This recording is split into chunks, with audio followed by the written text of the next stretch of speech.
au courrier que nous avons fait. Alors, un petit mot d'abord pour vous féliciter à tous les deux pour votre engagement, mais je rajouterai tout simplement qu'on aura un peu abouti à tout ce que vous avez décrit si au cours du grand débat, eh bien, vu l'importance que revêt le numérique que vous avez parfaitement décrit, eh bien, ce sujet soit abordé d'une façon ou d'une autre. Et à ce propos, je vais vous faire quelques suggestions. Donc, vous avez parlé de réindustrialisation, donc, et de néo-industrialisation en quelque sorte, grâce au numérique. Donc, comment parler d'économie si on ne parle pas du numérique? Ensuite, vous avez parlé de modernisation de l'État, donc les deux grands sujets qui préoccupent beaucoup l'ensemble du collectif. Alors, moi, je ne peux que vraiment me réjouir d'entendre ce que vous avez dit. Alors, ma première question, histoire de vous mettre en jambes, vous échauffer, je ne vais pas aller trop directement dans le dur, c'est vous dire, bon, là, il y a un certain nombre d'engagements qui ont été pris, qui sont par écrit, ce qui nous permettra d'ailleurs de revoir le futur président de la République en disant, tiens, qu'est-ce qu'on fait avec tout ce que vous nous avez écrit, et tout ce que vos conseillers nous ont dit. Et la question, c'est de savoir comment vous envisagez la mise en œuvre de tout ce que vous avez décrit. Est-ce qu'il y aura un ministre de l'économie numérique? Est-ce qu'il y aura des conseillers dans chacun des ministères? Concrètement, comment peut-on imaginer bien que tout ce que vous avez soulevé ce matin, qui est tout à fait dans ce que nous recommandons, se retrouve de façon factuelle dans les actions du prochain président de la République? Fleur. Alors, pour répondre à cette question, qui effectivement est une question compliquée, puisqu'elle relève un peu de la science administrative, en fait, c'est-à-dire comment faire en sorte qu'un projet qui est par essence transversal se traduise par une structure administrative. C'est une question à laquelle il est très compliqué de répondre, à laquelle des réponses différentes ont été apportées par les différents gouvernements successifs. À l'époque Jospin, notamment, il y avait une cellule qui était, un conseiller qui était assez puissant auprès du Premier ministre et un réseau de conseillers auprès des ministres qui géraient les questions numériques, et ça fait déjà un petit moment. Aujourd'hui, moi j'aurais tendance à penser que le caractère extrêmement transversal du sujet fait que ce qui me paraît important, c'est qu'il y ait effectivement des conseillers très avisés auprès des différents ministères, et notamment ceux qui sont concernés au premier chef par la question de la transition numérique.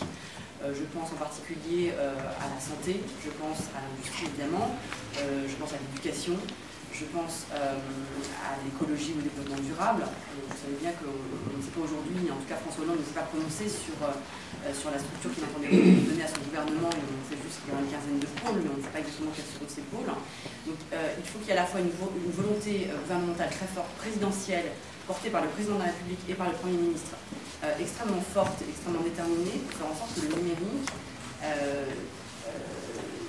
infuse et se diffuse dans l'ensemble des administrations. Donc ça déjà, avoir une espèce de réseau, une sorte de réseau de conseillers puissants qui portent cette volonté me paraît important. Après qu'il y ait une institution, qu'il y a un secrétariat d'État ou un ministère dédié au numérique, effectivement,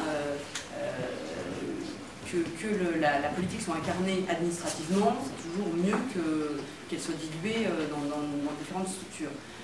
Je pense que le plus important, c'est quand même de faire en sorte que cette volonté soit portée et qu'elle soit portée par des personnes qui aient l'oreille du Premier ministre et du Président de la République. Je pense que c'est ça qui est très important. La question de la structure administrative, après, avec ce qu'elle implique en termes de redécoupage des services, de ce qu'on rattache de l'industrie, des industries créatives, à la culture, de la physique, etc. C'est important, mais ça me paraît être plus secondaire. Ce qui me paraît vraiment très important, c'est qu'il y ait une volonté politique forte et qu'elle se traduise par la mise en place d'un réseau de conseillers ou de correspondants dans tous les ministères, avec un conseiller auprès du Premier ministre qui soit quasiment un Premier ministre et qui puisse assurer la coordination de cette action. Alors, la première chose qui compte, évidemment, c'est l'investissement personnel du chef de l'État. En l'occurrence, Nicolas Sarkozy, sur le numérique, s'est mouillé personnellement. À un moment donné, il a vraiment donné une impulsion forte, et ça fait une grande différence. Donc la première chose, c'est l'investissement personnel du président de la République, qui montre l'exemple, qui donne l'impulsion. Et c'est vrai que nous, comme je disais, il a voulu aller dans un campus numérique, il a voulu aller voir une start-up, de la même façon qu'il a voulu aller, il n'a pas hésité à aller dans les grandes entreprises, y compris américaines du secteur. Il veut se frotter à cette réalité pour la comprendre, pour la porter et pour la tirer vers le haut dans toutes ses dimensions. Deuxièmement, moi je crois moins aux structures administratives qu'à la compétence des personnes. Et c'est vrai que notre expérience de 5 années montre que le levier personnel que peuvent avoir des individus qui savent et qui aiment cette discipline est extrêmement fort. Et ce n'est pas toujours des profils de personnes qui trouvent en cabinet ministériel. C'est pour ça d'ailleurs que Nicolas Sarkozy a voulu créer le Conseil national du numérique. C'est-à-dire un groupe de gens qui se rassemblent pour des conversations parfois très formelles, parfois informelles, mais chefs d'entreprise et entrepreneurs qui apportent le point de vue qui manque à l'État pour comprendre ce qu'on peut faire avec le numérique et où il faut aller, pour éviter de faire des erreurs, mais aussi pour donner de nouvelles idées et apporter ce point de vue transversal qui pouvait manquer. Troisièmement, pour disons, la façon dont ça se matérialise, Nicolas Sarkozy non plus n'a pas présenté la piste de l'organisation d'un gouvernement, il n'a même pas annoncé 15 pôles, il n'est pas encore réélu, donc il ne fait pas ce genre de pari ou ce genre de projection. C'est tout à son honneur à mon avis. Mais la question de où mettre le numérique se pose. Est-ce que c'est un secrétariat d'État? Est-ce que c'est un ministère? Ce que je pense en tout cas, deux choses. Premièrement, le numérique est une industrie, donc à ce titre, on ne peut pas envisager qu'il y ait un ministère de l'industrie ou équivalent sans portefeuille, sous-portefeuille ou compétences numériques, ça c'est certain, pour répondre justement à ce que vous disiez sur l'industrialisation, la réindustrialisation, la néo-industrialisation.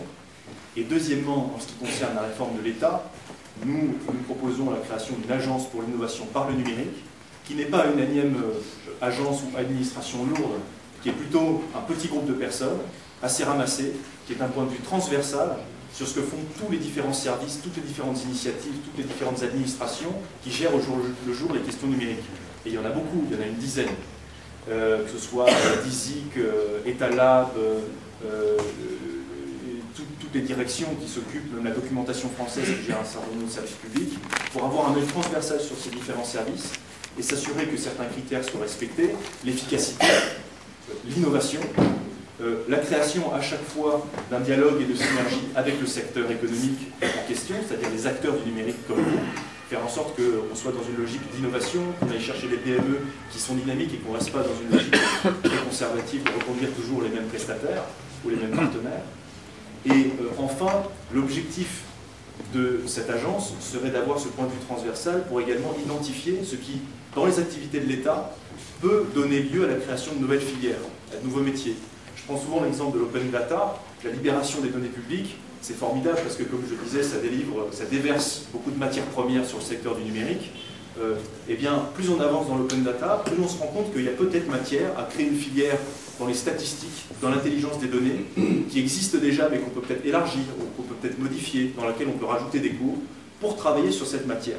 Parce que l'open data et l'intelligence des données, c'est pas seulement, j'allais dire, la valorisation ou la modernisation d'un service public, c'est aussi une vraie intelligence nouvelle qui se développe dans notre pays, avant bien d'autres pays, parce qu'on est très très bon en statistiques, parce qu'on a une filière mathématique très forte, et parce qu'on fait la libération des données publiques, chose que font extrêmement peu de gouvernements à travers le monde, en gros les États-Unis, l'Angleterre et puis quelques autres démocraties, et donc il y a un avantage compétitif à créer. Et le rôle d'une agence comme celle-là serait d'identifier ça, de faire, en discutant avec le secteur, avec l'enseignement supérieur, de dire, bah tiens, là peut-être qu'il y a quelque chose à impulser, et peut-être qu'il y a quelque chose à créer, et nous on veut mettre autour de la table l'enseignement supérieur, les entreprises, les services de l'État concernés, pour identifier des filières de formation à créer. Donc il faut un organisme comme ça, très souple, transversal, avec des gens vraiment compétents pour juger de cette transversalité du numérique et porter l'innovation dans l'État au service de notre compétitivité. Cette réponse correspond finalement exactement à nos craintes. C'est-à-dire que vous êtes des gens parfaitement compétents, sérieux, qui avaient bien compris le sujet, et il me semble qu'il faut que vous arriviez à faire approprier ce sujet par les candidats eux-mêmes. Or moi, tant que je ne vois pas dans leur discours, dans leur expression, l'intégration de tout ce que vous avez explicité, eh bien, je reste un peu sur ma faim, parce que c'est comme si on avait une sorte d'une déclaration d'intention. Mais on n'a pas une véritable volonté, une appropriation des sujets, et encore une fois que vous avez décrits par ces candidats.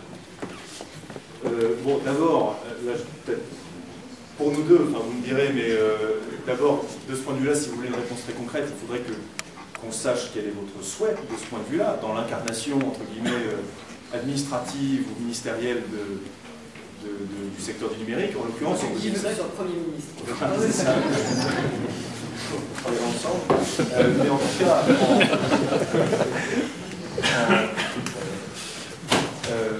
en 2007, je me souviens, le secteur voulait un ministre, un secrétaire d'État. Bon, ça a été fait. Il y en a eu un.